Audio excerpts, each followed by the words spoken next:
the SUV. Daddy, what is that? Do you know what it is?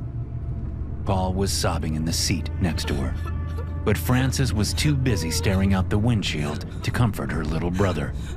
I couldn't blame her. The yellow cloud that rolled towards us, obscuring the landscape, was like nothing I'd ever seen before. I leaned over the steering wheel, staring. It's gonna be okay. We're almost home. It reminded me of footage from the Middle East, where dust storms would kick up and send a wall of dust racing across the landscape, miles wide and 1,000 feet high. Denise was leaning diagonally from her seat, reaching back over the center console to grab Paul's hand in some semblance of comfort. But even she didn't keep her attention fully on our distraught son for long. Maybe we should turn around, Denise said to me, struggling to keep the fear out of her voice. You saw the alert. Bombs could drop at any moment. What do we pay all that money for if we're not going to even use the bunker? What if the stuff is poison? She whispered, so as not to scare the kids. I've never heard of any weapon like that, and I would have. America stays on top of stuff like that. Besides, chemical warfare is outlawed by the Geneva Convention. Still, as we approached the cloud, I turned off the air conditioner and slapped shut the vents within reach. Kids, close your vents back there, okay? I glanced into the rearview mirror. Both my teenage daughter and my preteen son were lost in their own little worlds. Frances staring out the window, and Paul still crying. Frances, I snapped. She turned and looked into the mirror. Shut the vents back there, all of them. Thankfully, the roads weren't too clogged, although many people were driving crazily. We'd seen several accidents already, but we were approaching our house on the 2-lane road now. I couldn't imagine what it was like in the city. Sheer chaos, probably. As I spotted our mailbox up ahead, one that Denise had made herself to look like a barn, I was overwhelmed with appreciation that we had moved out here to the country just after Paul was born. While we turned down the driveway, the yellow dust cloud enveloped the car. A smell like burning maple syrup with an undertone of bleach invaded the vehicle as I raced down our dirt driveway. What's that smell? Frances asked. I punched the garage door opener. Moments later, after the SUV was parked snugly next to Denise's Audi, I punched it again and watched the door close behind us. I shut the engine off. The ground vibrated from an explosion in the distance. It was really happening. America was under attack. I turned in my seat and looked at each member of my family as we unbuckled our seatbelts. Okay, let's get to the bunker. Don't bring anything, only what you have on you. We have everything we need down there. We'll do it on 3. Ready? 1, 2, 3. In unison, we all jumped out of the SUV and raced into the house. Moments later, we were all in the basement, and I was punching in the code to the reinforced bunker door. The syrup bleach smell lingered in my nostrils as I ushered my frightened family inside. As I pulled the door closed behind us, another explosion shook the ground. This one was much closer. The lights in the bunker flickered and then snapped off, leaving us in utter darkness. Frances and Paul screamed. I wobbled, standing up from the couch where Denise, Frances, and Paul were huddled. Are you okay? Denise asked, taking her arm from around Frances and grabbing my wrist. Yeah, just low blood sugar, I lied. I hadn't expected the power grid to go down so quickly, but whoever attacked us had apparently hit a power station just as we'd stepped into the bunker. It was a miracle no one had fallen down the hard metal stairs. Thankfully, I had gotten my phone out, and together, Denise and I worked to comfort our kids at the top of the staircase. A few moments later, the self-contained solar-powered generator kicked on. Emergency LEDs came to life, illuminating the stairwell, allowing us to walk safely down to the common room. That was 20 minutes ago. Now, I needed to get the strange syrup bleach taste out of my mouth. The bunker wasn't huge by any means, It consisted of 2 bedrooms, 1 bathroom, a large storage room filled with supplies, a common room, and a small kitchen. Blinking and shaking my head, I tottered over to the kitchen, directly across from the common room. A turn of the handle had cold water flowing into the kitchen sink. I cupped some in my hands and splashed it over my face. Ever since getting down into the bunker, I had been feeling odd, tingly all over, and with a strange ball of dread in my stomach. The dread seemed separate from the fear I knew was normal during such an event. We were under attack by some unknown force, so it was normal to be afraid. But we were safe, and we could survive for a year in this bunker. Plus, I had every confidence in the might of the United States Armed Forces. The ball of dread in my gut had a distinctly different flavor from the general fear I was feeling at the sudden attack. I just couldn't place it. Like something dark and awful was forming deep inside me, and there was nothing I could do about it. The water helped. I pulled some into my mouth and allowed it to go up my nose so I could get rid of that syrup bleach scent that had been with me since that yellow cloud of what? Dust? Yellow dust? Mark? I jerked, straightening quickly and looking at Denise, who stood in the half-light between the kitchen and common room. Over her shoulder, I could see the kids huddled together, staring at us with terror-stricken faces. What? You okay? Denise took a small step toward me and reached out with one hand, but she didn't touch me. Water dripped from my face, soaking the collar of my shirt. I'm fine. Why? You've been standing over the sink for almost 5 minutes. I scoffed. What? No, I haven't. What's wrong with you, Mark? Denise asked, taking a step back, her tone sharp. Nothing. I said. Mark! Denise shrieked, cowering and backpedaling. Mark! What's wrong with you? Behind her, Francis and Paul both started screaming. The dread in my stomach expanded, sending tendrils of pain through me. Shouting, I doubled over, wrenching my eyes shut in pain. Mark, no! Denise screamed. I straightened and saw that Denise was standing next to the couch with an arm around each of our 2 children. They all looked completely terrified, their eyes seeming too large, their mouths too wide as they screamed and cried. But Denise's face changed as she leaned down toward Paul. Mark, what's wrong with you? She cried again, but she was smiling now, smiling until she opened her mouth and put her teeth against the curve of Paul's head. The dread expanded again, feeling much bigger now, like it was taking over. This time, the pain was distant. I was too focused on what Denise was doing to pay it much attention. My wife steadied Paul's head with one hand and bit into his skull. Although she didn't break through the bone, she came away with a piece of his scalp in her mouth, jerking her head away as blood poured, and my son screamed. No, you bitch! I shouted, rushing toward the 3 of them. They darted toward the stairwell, Denise bringing up the rear. But I caught up to them quickly enough. Denise was about halfway up the metal stairs when I reached out and grabbed her foot, yanking it as hard as I could. Her other leg straightened and then stretched out before her as I pulled her backward. She hit the stairs doing the splits, and I heard something in her other leg give way with a wet crunch. She screamed, but I kept pulling her leg. I dragged her to the bottom of the stairwell, appalled that she could ever hurt one of our children.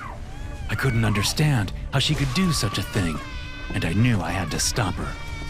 The dread swelled as I pulled her around the corner from the stairwell so the kids wouldn't see what I had to do.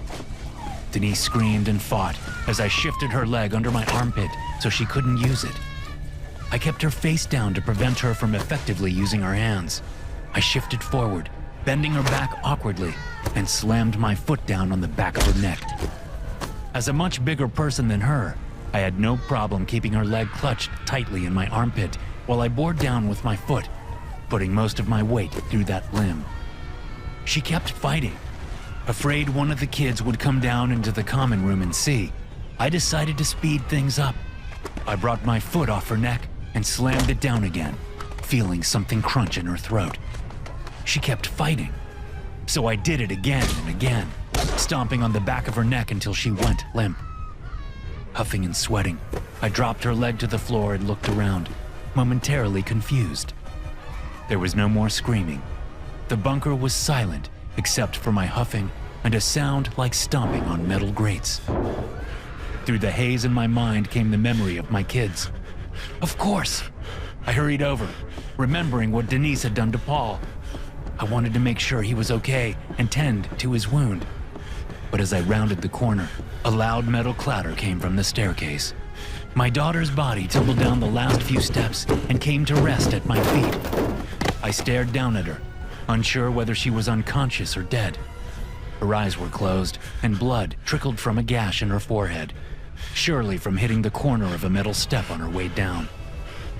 I dropped to my knees next to her, but before I could feel for a pulse, Paul shouted down from the top of the stairs, Don't touch her!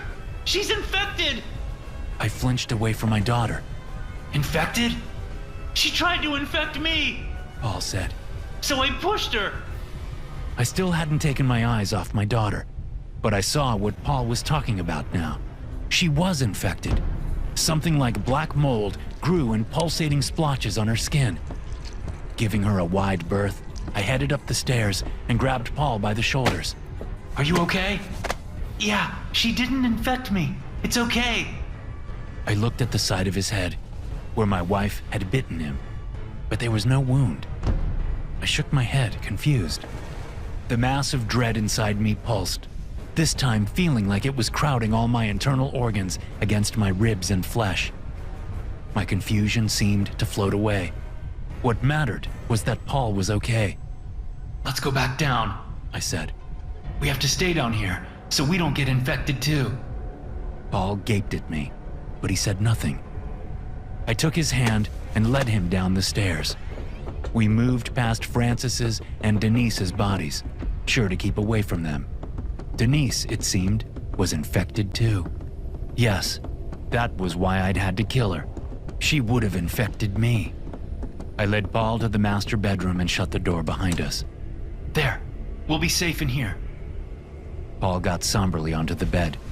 I sat on the other side of it, elbows on knees, as I faced the door, just in case. We sat in silence for a long time. Dad? Paul asked, voice choked with emotion.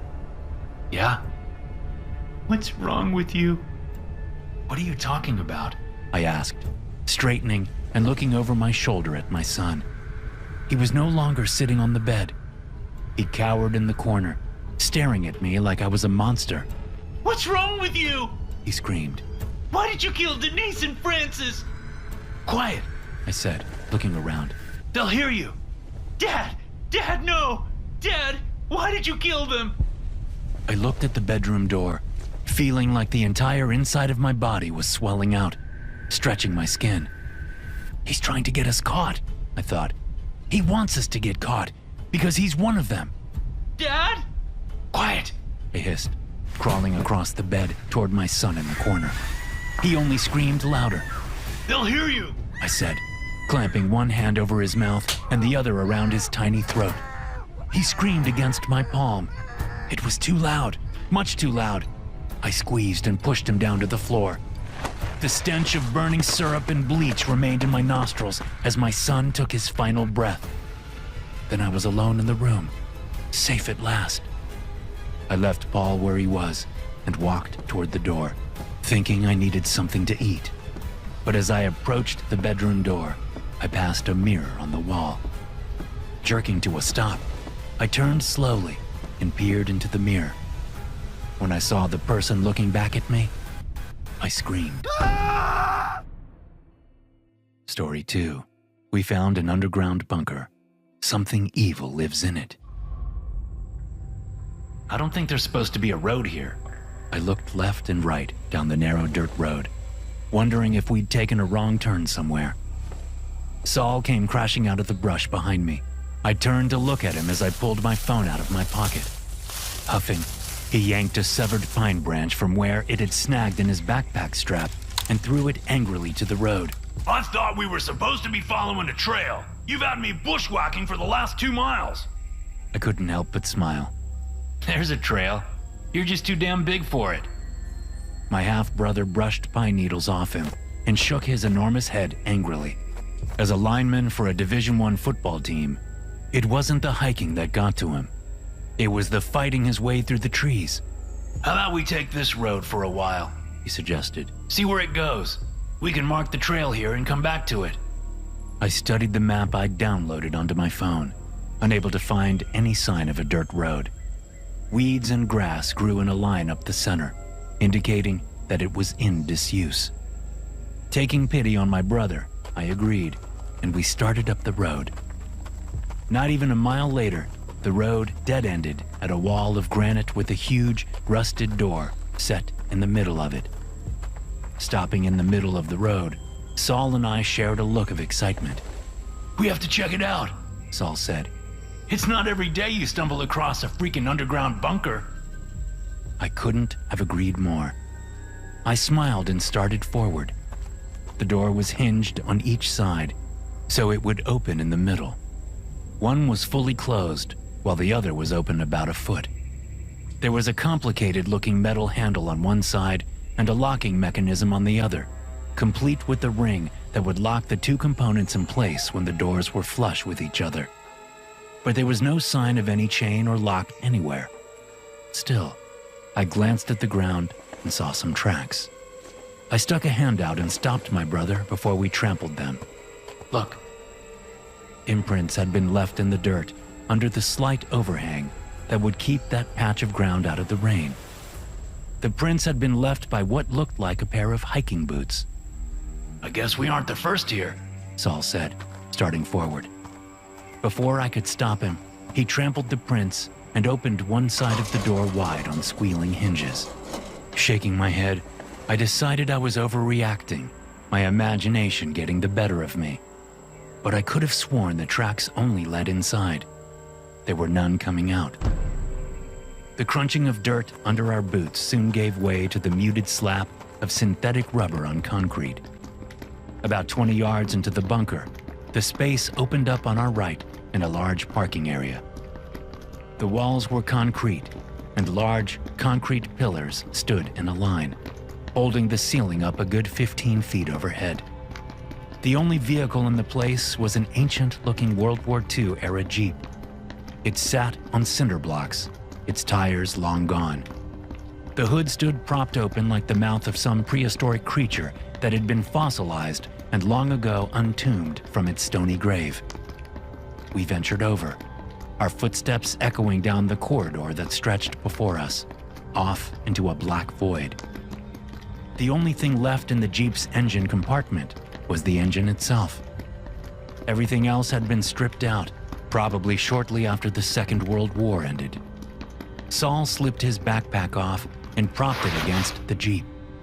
In the light coming through the door, I could see his smile. What are you doing? Let's explore for a bit. Leave our packs here to give our shoulders a break. I looked into the dark distance, thinking about the boot prints. I was being ridiculous.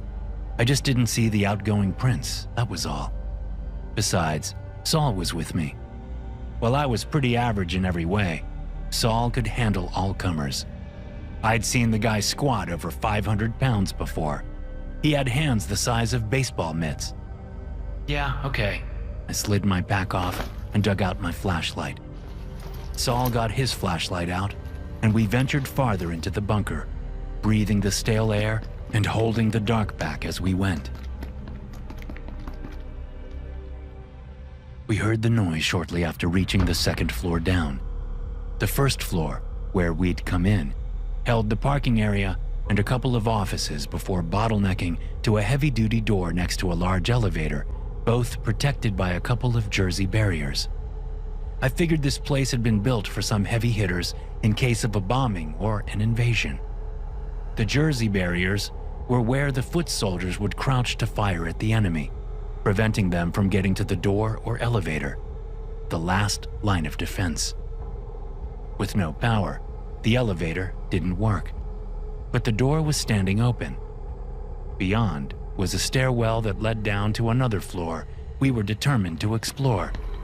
but as soon as we stepped foot on the second floor, we heard a strange noise that caused my skin to tighten. It sounded at first like a snicker, like something was laughing at us.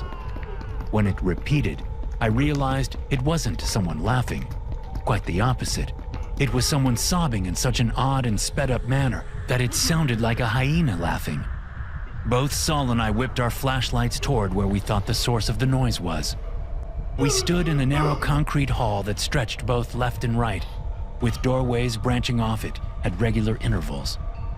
Our flashlights were trained to the right, but they couldn't reach far enough to see the end of the hallway. Hello? Saul shouted, causing me to jump. What are you doing? I whispered, grabbing his arm. He looked at me like I was insane. Someone's hurt. We don't know that. What if what? He asked. Help me! I jumped again at the hoarse and pain-filled male voice that echoed off the cold concrete walls. Without another word to me, Saul started off down the hall. I'm coming! Admonishing myself for my cowardice, I hustled after Saul. But it wasn't out of any altruistic intention. I wanted to stay close to him because I knew he could defend himself. Where are you? He shouted as I caught up to him. Down here! The man called.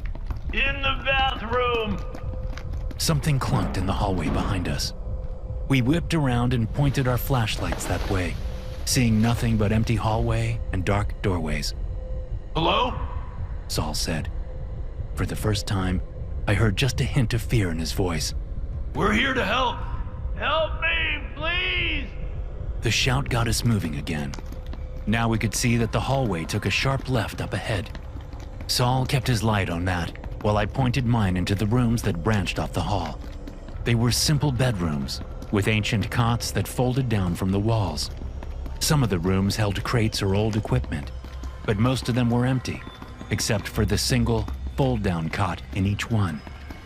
I sensed movement behind us and whipped my flashlight that way, glimpsing a figure darting into a room behind us. There's someone behind us! I whispered to Saul as we reached the left turn. We stopped again. Are you sure?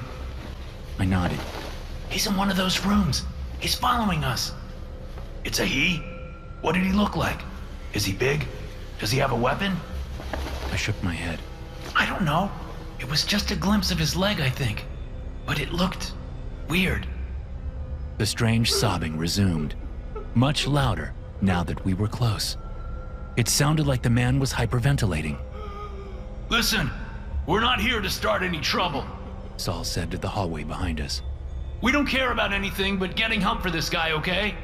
So whatever you want, it's none of our business. We'll just get this guy and be on our way. The hallway answered with silence. The man in the bathroom screamed for help again. Did someone hurt you? Saul asked, now calling out to the man in turmoil. There was no answer. Even the sobbing stopped. I thought maybe the man was dead. Then he called for help again. What the fuck? Saul said, shaking his head in frustration. I kept my flashlight pointed down the hall behind us, going over repeatedly what I had seen. The quick glimpse of a figure. The more I thought about it, the more I realized it wasn't a human leg I'd seen. I think it's an animal, I said. What? What kind? Animals don't stalk humans. Maybe a cougar? Saul shook his head. Which room did it go into? I pointed. Fourth one down on the right. Stay here and watch my back. Shout if you see anything. The injured man shouted for help from the bathroom again. Without thinking, I turned my flashlight that way, shining it down the empty hallway. Hold on! A squelching noise erupted from the direction Saul had gone. I turned and shone my flashlight on Saul's back. He stood on his tiptoes, shoulders hunched forward, his own flashlight held limply in his right hand. I blinked, trying to compute what I was seeing. Saul was twitching, his arms jerking and his body flinching back and forth. He dropped his flashlight, which hit the ground just a moment before his size 18 feet left the floor. That was when I glimpsed whatever was on the other side of him, previously blocked by his bulk. His attacker's feet weren't human. although they had 5 toes on each limb. Protruding from each toe was a curved black claw. The thing that came to mind was a bear's feet, but there was no fur, only gnarled skin so dark it was almost black. The ankle joints on each leg were thick with bulbous protrusions, as though tumors had sprouted there. My eyes traveled up, but the rest of the creature was blocked by my half-brother's body. Blood splattered the floor between the two of them. I took a step forward to help Saul, but as I did so, the back of his shirt poked out as if something sharp had just protruded from his body. And as blood soaked into the fabric of his tan-colored shirt, I knew that was what had happened. The shirt settled again, but Saul's body kept twitching in time to a horrific squelching sound. More blood splattered the floor, soon followed by a tangle of intestines dropping needily to the wet floor. I turned and ran, darting through the first door I saw, finding myself in a large bathroom with 5 toilet stalls, 5 sinks, and 6 showers. Help! I ran toward the man's voice, hoping he could provide some form of sanity for me to latch onto. I raced down to the showers, 3 on each side of the bathroom. I aimed my light into each of them until I found the source of the cries for help. But as I stood there, my light shining into the last shower stall on the left, I found myself frozen with terror. The thing in the shower wasn't so much a man as a pile of deformed body parts. My eyes glanced over him repeatedly, but for several long moments, I was unable to make any sense of what I saw. It was clear he had been severely injured, presumably by the creature that had just killed my brother, but there were other things wrong with him. As far as I could tell, the wounds that had been inflicted on him had partially healed, but not in any normal way. Growths of stretched maroon skin bubbled out from these horrific wounds. His left arm, which had been nearly torn off at the shoulder, now stuck up from his body at an odd angle, held there by bulbous formations of that bumpy, strange-looking skin. The right arm was still in working order, and he held it out toward me, begging for help. His right foot was gone, but the skin had fused with his intact left leg at the calf. His clothes hung in blood-stained tatters from his body, but I could tell that the strange growths weren't only confined to his injuries. His clothes bulged with protrusions nearly everywhere I looked. But it was his face that shocked me the most. It looked as if the creature had slashed him across the left side of his head. That entire side was a mass of dark, deformed skin. His lifeless left eye protruded from a small mountain of flesh next to his half-deformed nose. His right eye still blinked, and the emotion there affected me deeply as my gaze finally rested on it. Help me! He said, still breathing rapidly. As I opened my mouth to ask him what had happened, there was movement from the bathroom door. Turning my flashlight that way, I saw an enormous creature that had most likely once been a bear. It was deformed in places, although not as bad as the man lying in the shower stall. The bear's skin was dark gray, its eyes full of confused rage, its blood-covered mouth hanging open to reveal a deformed and bulbous tongue. It paused for a moment, turning its head slightly away from the light. Then it dropped onto all fours and rushed toward me. Panic gripped me as I spun, looking for some way out or something to defend myself with. Get behind me! The man said. Get behind me now! I had no other options, so in my panicked state, I did what he said, crowding into the shower, stepping on the man and tripping in my haste. He cried out in pain as I rolled over him. Then I was off and standing with my back in the shower corner. The bear creature stopped just outside the stall and reared up on its hind legs, letting loose a distorted roar that sounded as if it had come from deformed vocal cords. But it didn't move any closer. Its eyes looked from me to the deformed man and back again, its nose twitching. It roared once more, propelling the stench of rotten meat and slow death into my face. Then it backed away. Can you carry me? The man asked. If you can carry me, we can get out. It won't touch you if you carry me. Why? I asked. listening to the bear make its way back toward the bathroom door. I'm bad meat, He said, managing a little laugh at the end. I've been down here for days, and the thing hasn't come near me since it first attacked. It did this to you? Can you carry me or not? Can you hold a flashlight? I asked, pressing the tool into his right hand. He gripped it. I squatted and got my arms underneath him, feeling moisture pass from his skin to mine. I levered him up so he was propped on his one good leg. Then I put my shoulder into his stomach and got him into a firefighter's carry.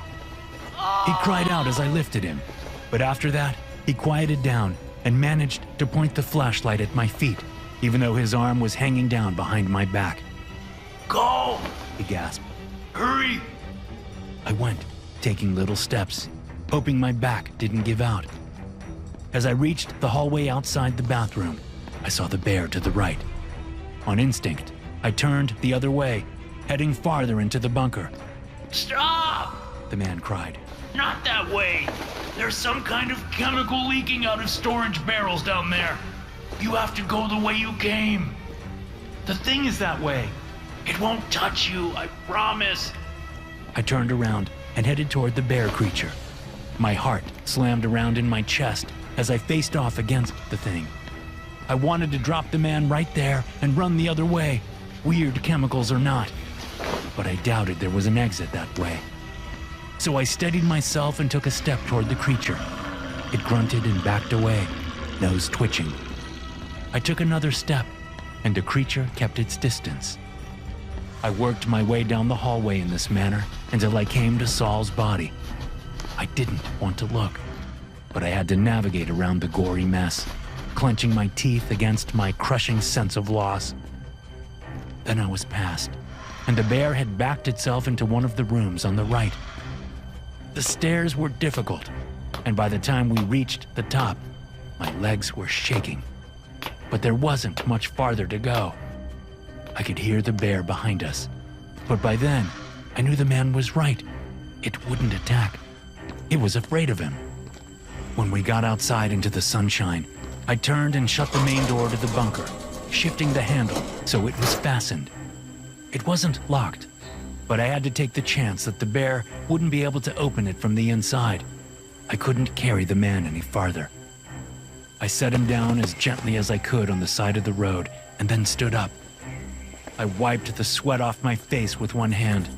My eyes were stinging from sweat, so I wiped at them with the backs of my hands.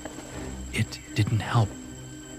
I pulled out my phone, and as I stepped away from him, searching for a signal, I realized my skin was starting to burn where I'd touched the man. I looked down at my bare arms and saw a little red bubble slowly forming there. I could feel the man's one good eye on me, mouth open and anguish building. I looked at him. A single tear traveled down from his one good eye. I'm sorry. I just wanted to see the sky one more time. I'm sorry. I looked back at my arms, thinking about how he had mentioned dangerous chemicals. He must have crawled or limped into the spilled chemicals right after the bear attacked him, and he still had some of the stuff on him. The burn was turning into a searing pain that seemed to sink deeper into my arms, even as it traveled through my body. My skin bubbled more violently. I felt it happening on my shoulder, the side of my neck, and the ear that was pressed against him as I carried him. I cried out at the pain and fell to my knees. Then, as the burning started on my face, I recalled wiping the sweat away with the same hand I had used to secure him on the journey up. I blinked as blinding pain erupted in my eyes. The world went blurry as I rubbed at my eyes. The pain went to a crescendo. Then the world went completely dark, and all I could do was scream. Story 3: The Key to Survival. No, I said, shaking my head. I can't do it again. I can't. I'll puke. So puke. Lonnie said. Once your stomach is empty, you'll have a little motivation. I ignored Lonnie, still shaking my head, eyes fixed on Davian. who sat across from me in a reclining chair. His deep-set, dark eyes still exuded kindness and sympathy, but not so much as they had a year ago. Like all of ours, his face had grown gaunt from slowly starving. But he still had a commanding presence, and, as I had during every tribulation of the last year, I looked to him for reassurance. This time, there was little to be found. You agreed? Davian whispered, his voice seeming to fill the entire bunker, even though he wasn't at anything approaching full volume. Lonnie leaned over from his side of the couch and gripped my arm. You don't do it. You don't eat. My stomach, which had long ago gone beyond simple hunger, felt like a fist that kept tightening on itself, squeezing every molecule of air out as the minutes passed. The three of us spent most of our days in what passed for the bunker's living room, conserving our energy for survival. Sure, we got up to use the bathroom, and Davian got up to check the air quality sensors several times a day, but otherwise, we stayed put. We had read every book in the bunker many times over, had watched every DVD, listened to every CD, and played every card game. Now, all we did was sit and drift into our own little hunger-fevered worlds, until, of course, it was time to harvest. We did it once a week, taking turns. It was my week, but I couldn't fathom facing it again. I tried to jerk my arm away from Lonnie, but I didn't have the strength to succeed. And he hung on tight, digging his fingers into my minuscule muscle. You know what happens when you don't pull your weight? We all agreed. Lonnie sounded like a ghost, and I didn't dare look at him. His bulging eyes and protruding cheekbones only gave his rodent-like face a more disturbing quality that bordered on inhuman. But it was true. We had all agreed, even if that conversation, which had lasted the better part of a week, seemed like it had happened in a dream. We weren't the same people as we had been when we'd rushed into the bunker over a year ago. Not even close. We had gone from being co-workers, employed by an uber-rich bachelor, to being rats trapped underground, struggling to survive. What about the air? I asked Davian. Can you check it? I checked earlier. Davian said. It's still not safe. Check it again, please. Davian sighed, and I thought for a moment that the former head of security was going to deny my request. But he stood up from the lounge chair and shuffled toward the control room. I got to my feet and followed him on shaky legs, head swimming from the exertion of standing. We passed the kitchen on the left and the pantry on the right, with its closed door. I did my best not to look at it. Soon enough, we were in the control room. Davian didn't bother sitting down at the chair in front of the computer.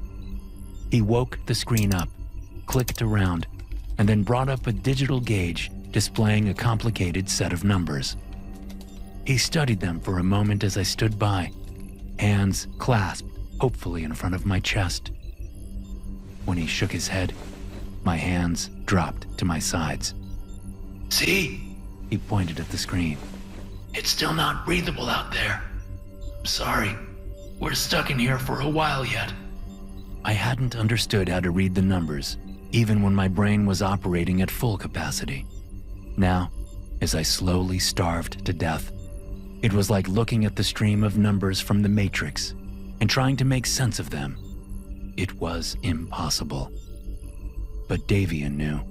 As head of security, he had been in charge of learning the system so he could teach Mr. Maddox. He stepped to me and grabbed my shoulder. I'm sorry, Blaine, but you have to do it. It's your turn. We shuffled back to the kitchen, where Davian left after a brief word of encouragement. I found the tray of supplies in their place on the stainless steel counter and picked them up, turning to the closed pantry door. My stomach clenched again, and I felt a watery looseness in my bowels. I shut my eyes and thought about that first night, when those of us remaining at work had received the emergency alert on our phones. It was Davian and Lonnie who had arrived at the garage first, even before Mr. Maddox. I stood with the cloth in one hand and my phone in the other, having been interrupted in the middle of polishing Mr. Maddox's orange Lambo. The two men ran through the open garage door and stopped when they saw me. We all shared a look. At first, I thought they meant to steal a car and drive off, but after a short pause, they darted forward toward the empty bay next to the Lambo. Come on!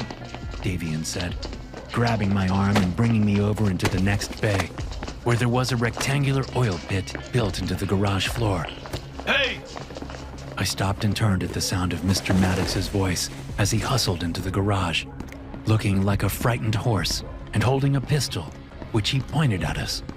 You're not going down there, goddammit! He shouted. I had no idea what he was talking about. Since I wasn't on the security team, I didn't know about the bunker. Not then. I was still trying to make sense of the seek immediate shelter alert I had received on my phone. There's more than enough room and supplies to last us all months, Davian said in a reasonable tone.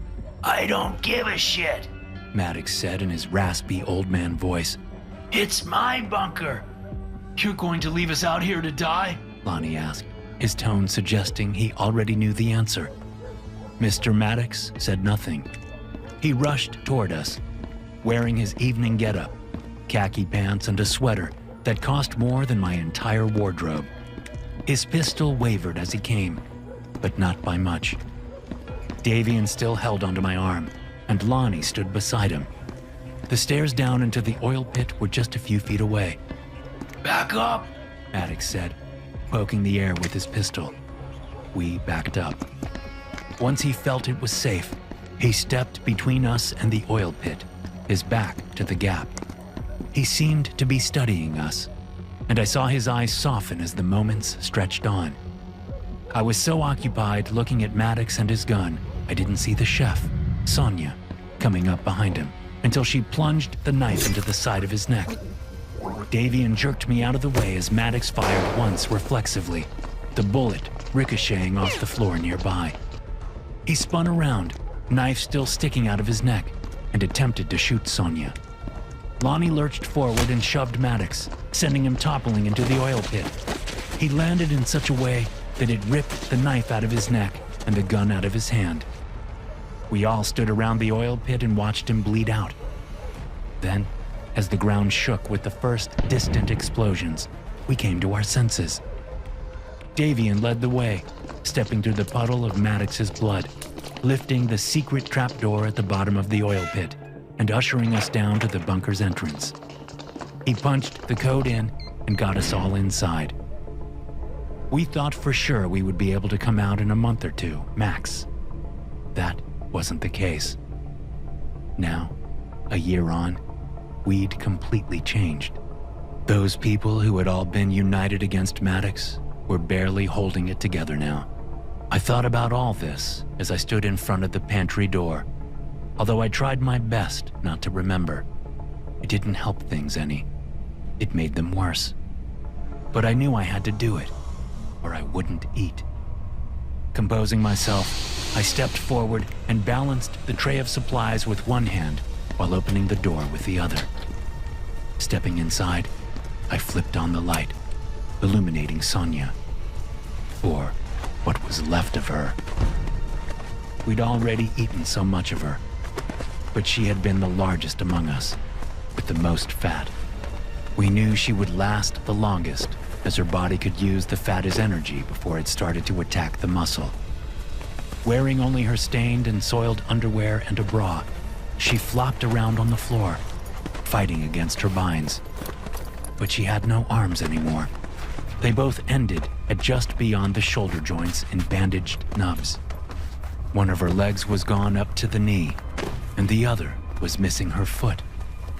She shouted and grunted, but she couldn't make words because Lonnie had cut her tongue out long ago. We had to split it. It wasn't much, but it was delicious. She stared accusingly with her dark eyes, shouting wordlessly, flopping around in smeared shit and piss. When we first endeavored to eat her, we had all agreed to take turns cutting and cleaning. But as the other limited provisions dwindled and our energy with it, we stopped with the daily cleaning. We just let her go to the bathroom in her underwear and only cleaned her once a week when we did the cutting. That was my first order of business, getting Sonia cleaned up so I could cut her without contaminating the meat. Only after I did the cutting would I feed her some rice and beans, the only two food sources we had left, aside from Sonia, of course. The amount that we gave her was well worth the fresh meat we got in return. The three of us had talked long and hard about it whenever Sonia was asleep for the better part of a week. Planning ahead was key. We couldn't wait until everything ran out to eat her. We had to plan ahead. We couldn't survive on rice and beans alone. Not for long. Sonia continued to yell and wiggle around, her eyes fixed on me. That was the hardest part.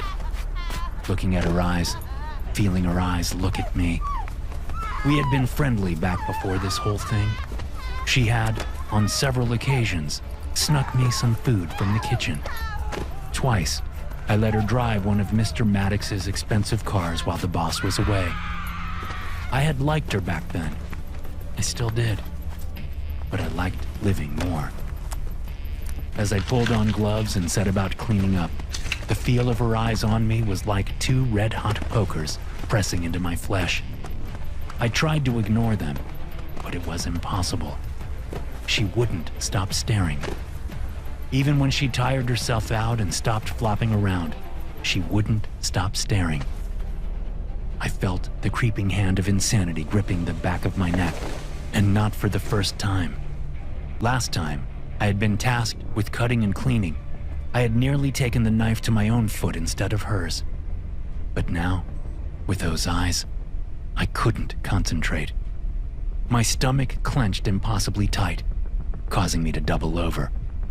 Her eyes prodded me as I gripped my stomach with soiled gloves. They prodded me as I let out a whine. They prodded me as I hissed for her to stop looking at me. I reached absently for the knife, feeling them prodding all the time, accusing and blaming. Breathlessly, I gripped the knife in one gloved hand and pressed her head to the floor with the other. I looked into those eyes, those prodding, poking eyes, and I knew they had to go. The knife went in easily enough, slicing through eyelid and conjunctiva and cornea and lens and pupil. It came out covered in a red, jelly-like substance, but it went in again just as easily. Then there was the other eye to get rid of, and I did. I stabbed and stabbed until I could no longer feel those poking, prodding eyes. But by the time I was done, I realized I had gone too deep. Sonia no longer moved. Her chest didn't rise and fall. She was dead. I had killed her. I stood up and walked numbly out to the living room, knife still in my gloved hand. Where's Davian? I asked, seeing only Lonnie in the room. Lonnie glared at me with open disdain, sensing something was wrong. He's in the bedroom, sleeping. Said he wasn't feeling good. What's wrong with you? I think we need to butcher and refrigerate her now. The meat won't keep for that long if we do that now. Freezer's still broken. Well, what did you do, Blaine? She wouldn't stop looking at me. Jesus Christ! Lonnie stood up, swaying for a moment before coming toward me and grabbing my left arm. He dragged me into the pantry and looked at the mess I'd made. He turned to me, still gripping my left arm. You fucking idiot! Now we have to butcher her! You better hope all the meat stays good with the goddamn freezer broken. Christ! As he spoke to me, I could feel his eyes on the side of my face. I could feel them poking and prodding and blaming. I looked down at the bloody knife I still held in my hand. Then I looked up and met Lonnie's gaze, and saw Sonia's eyes staring back at me. Thanks for watching. Be sure to subscribe and smash that like button to get notified every time I upload a new video. You can also check out some more of my animated horror stories right here.